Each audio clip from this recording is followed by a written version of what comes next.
Da un giro a la esclerosis múltiple. Pon el foco en lo que sí puedes hacer. Este podcast está creado para revolucionar y reevolucionar el concepto que tienes sobre la esclerosis múltiple. Somos el primer podcast en español creado por un equipo multidisciplinar que trabaja con personas que conviven con esclerosis múltiple. Somos Marta Mármol, Pablo Rey y Laura Verdugo. Te recordamos que puedes trabajar con nosotros en el programa de 180 grados al cambio. También puedes comprar nuestro ebook y con esclerosis múltiple, ¿qué puedo hacer yo? En 180alcambio@gmail.com. Te invitamos a que este podcast sea un espacio para el cambio, un espacio para ti.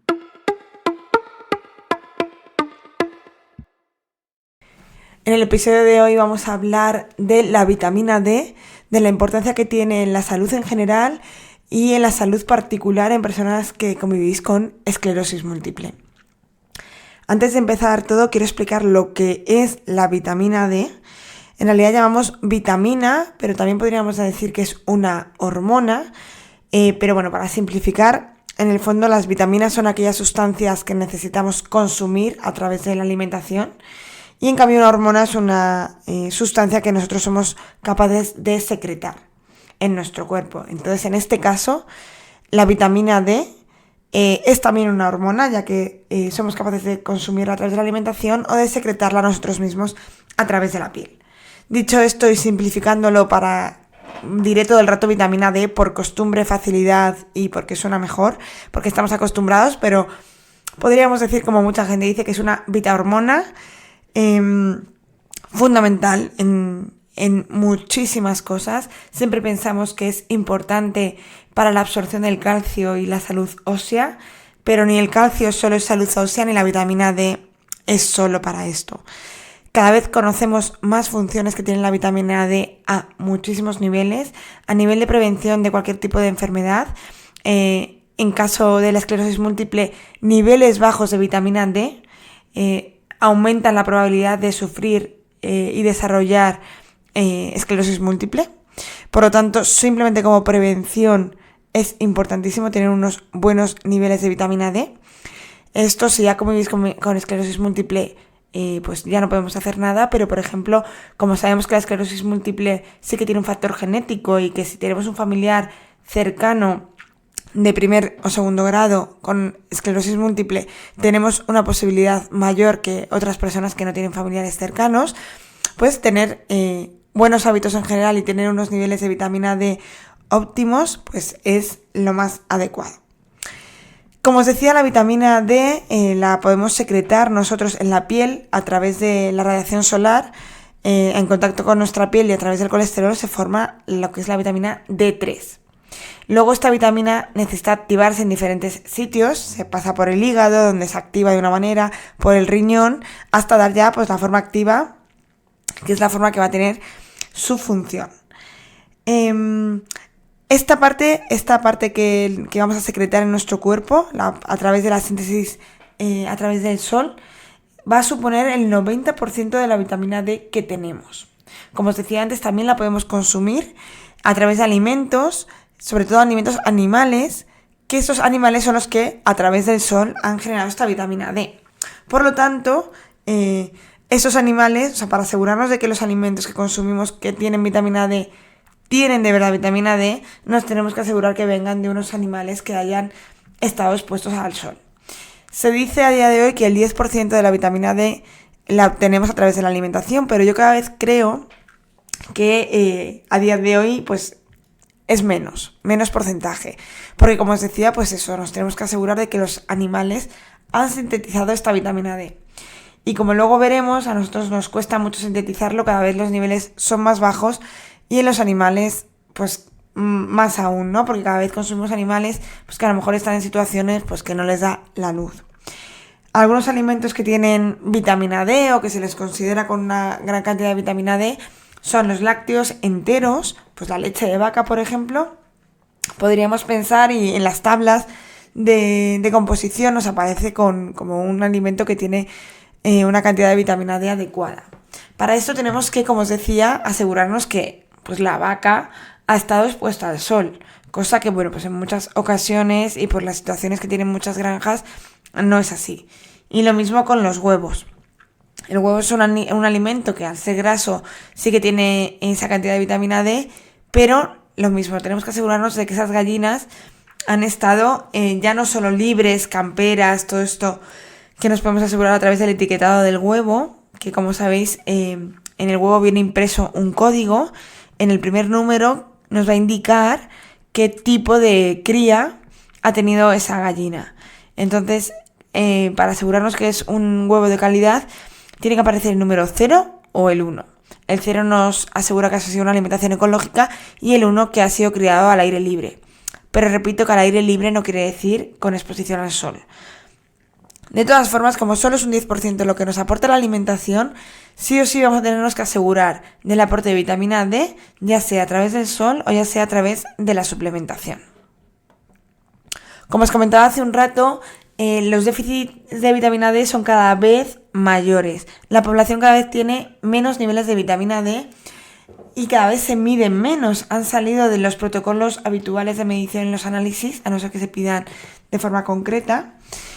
Y cada vez tenemos más y más evidencia de todas las funciones y beneficios que tienen tener unos niveles de vitamina D adecuados. ¿Por qué, por ejemplo, en España, que es un país bastante soleado, y si obtenemos la vitamina D del sol, tenemos tan poca vitamina D? Por varias razones. Primero, porque tenemos que ser un poquito realistas, ¿no? Plantéate tú cuánto te da el sol. ¿Cuándo?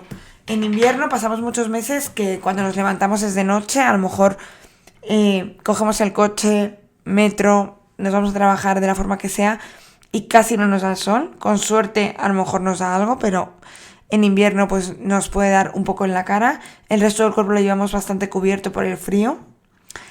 En verano, todo lo contrario, en verano hace sol, nos da bastante sol, podemos ir con ropa que nos permita llevar al descubierto, ya sea piernas, brazos, cara, pero en cambio nos protegemos del sol porque hace mucho calor.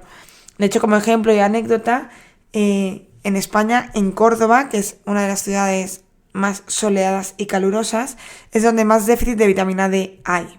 ¿Por qué? Pues porque ningún cordobés en su sano juicio sale en verano hasta pasadas las 7, las 8 de la tarde a la calle porque hace mucho calor y se protegen de este sol.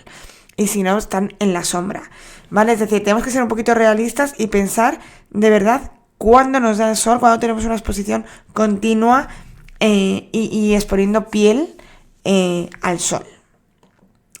De hecho, como curiosidad, el cambio de piel de hace miles de años, de una piel más oscura a una piel más blanca que va creciendo al norte de Europa, es para poder sintetizar más vitamina D. En la zona de África, que estábamos muy expuestos al sol, la melanina, podía haber mucha melanina y tener una piel más negra, y en cambio a medida que la raza humana fue subiendo hacia Europa donde había menos sol, pues tuvo que ir disminuyendo la melanina que había en nuestra piel para poder sintetizar más vitamina D. Lo cual también nos indica que en verano, cuando empezamos a exponernos al sol y empezamos a generar más melanina, es decir, a ponernos morenos, cada vez sintetizamos menos vitamina D. Esto, tenerlo en cuenta para luego cuando hablemos de suplementación, es muy importante tener en cuenta que si nos tenemos que suplementar, nos tenemos que suplementar también en verano. Es decir, no vale decir nada, como en verano me voy a poner a tomar el sol y me pongo muy morena, pues me lo dejo de tomar. Pues no, porque quizás estamos muy morenas, estamos tomando el sol, pero no estamos sintetizando una gran cantidad.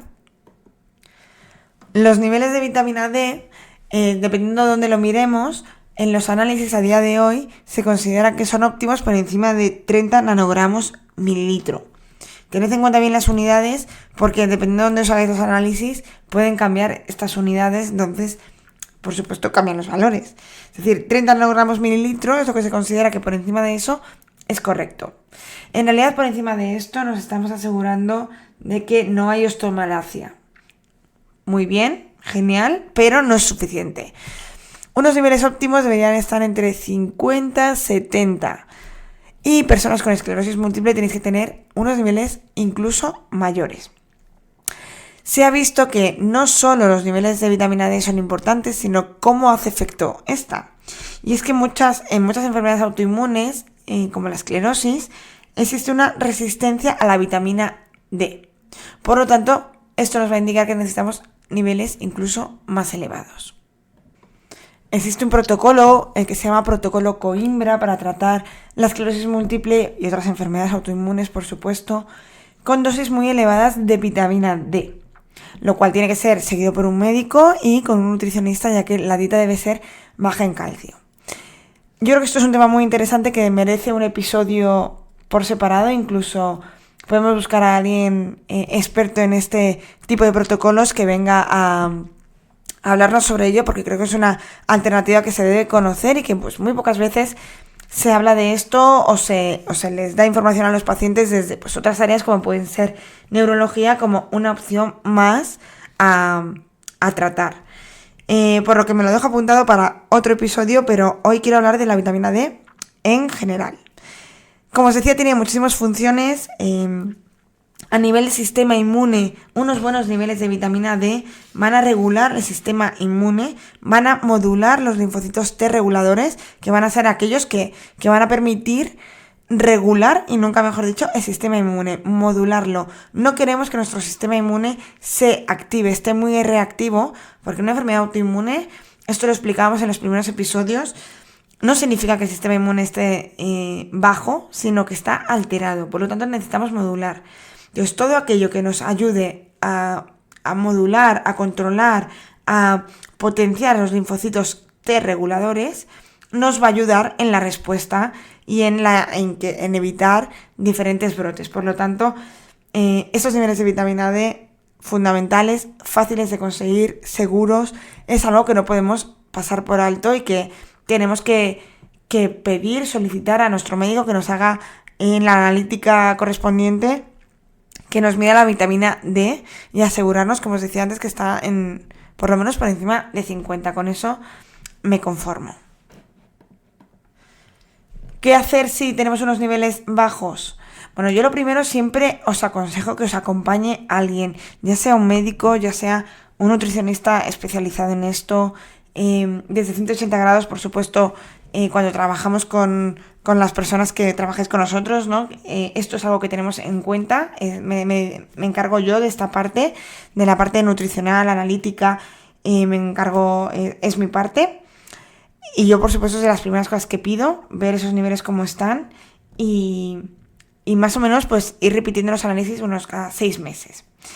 Lo normal es que no tengamos suficiente colesterol, por lo que os decía antes, por tipo de hábitos, a no ser que sea alguien en concreto que, pues imagínate que trabaja en el campo y está siempre expuesto. Perfecto. Pero en el caso que no, hay que suplementar. ¿Qué forma hay de suplementarlo? Si lo hacemos a través de la medicina convencional, nos van a dar un tipo de medicamento, que es el hidroferol. Como os decía antes, se tiene que activar en el hígado y en riñón, pues lo que nos dan es uno de esos medicamentos que ya está medio activado, ya se ha activado en el hígado, el que nos suelen dar, y suelen ser bolos, es decir, una gran cantidad de vitamina D cada 15 días. Va a depender un poquito de las cantidades que tengamos. Si estamos muy en déficit, a lo mejor nos lo mandan cada semana, pero son bolos de mucha cantidad. ¿Cuál es el problema de este tipo de medicamentos? Son varios. Primero, que estamos dando ya una cosa que está activada, por lo tanto, le estamos dando al cuerpo que no necesita hacer una de esas reacciones, pero bueno, en algunos casos sí que nos viene bien. Si tenemos algún problema hepático o algún problema renal, es importante tenerlo en cuenta. Pero en caso que no, es mucho mejor dar la vitamina D recién sintetizada por nuestra piel, ¿no? Que sería como un poco simular que nos ha dado el sol. Y a mí me gusta mucho más dar unas dosis adecuadas, altas, pero no tan altas y de forma diaria. Se ha visto que la absorción es mucho mejor y que por lo tanto los niveles suben de forma más rápida, ¿vale? Y tiene todo el sentido del mundo. No es lo mismo dar una gran cantidad de golpe que ir dando cantidades moderadas todos los días. ¿Cuánto es una dosis normal? Bueno, para estar dentro de unos rangos que nos puedan servir a todos y sin particularizar, porque al final estamos en un podcast general, una dosis adecuada, segura y que no nos va a pasar nada sería unas 2.000, 3.000, 4.000 unidades internacionales de vitamina D3 al día. De esta manera, pues nos vamos a asegurar que tenemos una dosis segura y que podemos ir aumentando esa dosis. Claro, si tenemos una dosis muy bajita, unos niveles muy bajitos de vitamina D, quizás necesitamos más dosis. O si tenemos una dosis adecuada, quizás con menos somos capaces de mantener. Esto ya habría que individualizar, pero bueno, para que tengáis un dato y saber por dónde tirar, yo creo que esos datos son buenos, estas medidas son adecuadas para que os podáis hacer una idea. Otra cosa que tenemos que tener en cuenta si nos vamos a suplementar con vitamina D son los niveles de magnesio o incluso también suplementarnos con magnesio. Aquí digo lo mismo, haremos un episodio específico del magnesio porque tiene muchísimas cosas a tener en cuenta, muchísimas cosas que podéis conocer sobre el magnesio y cómo nos puede ayudar a personas con esclerosis múltiple, no solo en el metabolismo de la vitamina D, sino también a nivel muscular, para espasticidad, para recuperarnos del ejercicio que debéis hacer, y de esto sabe mucho más mi compañero Pablo, pero el magnesio también es un suplemento que también encontramos muy deficitario en la alimentación cada vez más, porque los suelos cada vez son más pobres en magnesio. Por lo tanto, si estamos con vitamina D, pues nos podemos beneficiar también del consumo de magnesio y de vitamina K2. De hecho, veréis que muchos suplementos vienen en conjunto, tanto vitamina D con K2 o vitamina D con magnesio y K2. La vitamina K2 es la encargada de asegurarnos que el calcio que vamos a absorber con la vitamina D se dirige hacia los huesos y no hacia otros tejidos como pueden ser los riñones de hacer cálculos renales o calcificaciones en articulaciones o incluso en las venas, ¿no? En los vasos sanguíneos. Que un exceso de vitamina D junto con un exceso de calcio, que eso también ocurre muchas veces, suplementación o medicamentos que nos vienen de vitamina D con calcio, pueden ser un problema, ¿vale? Porque el problema del calcio, cuando hay poco calcio, suele ser por un déficit de vitamina D y no por una falta de calcio en la dieta. Creo que con eso terminamos este episodio, que ya hemos dado suficiente información y cualquier duda que tengáis os invito a que lo vayáis compartiendo en comentarios y nos vayáis preguntando y también nos ayudáis a nosotros a saber qué dudas tenéis y de qué podemos ir haciendo más episodios como este. Nos escuchamos en el siguiente episodio.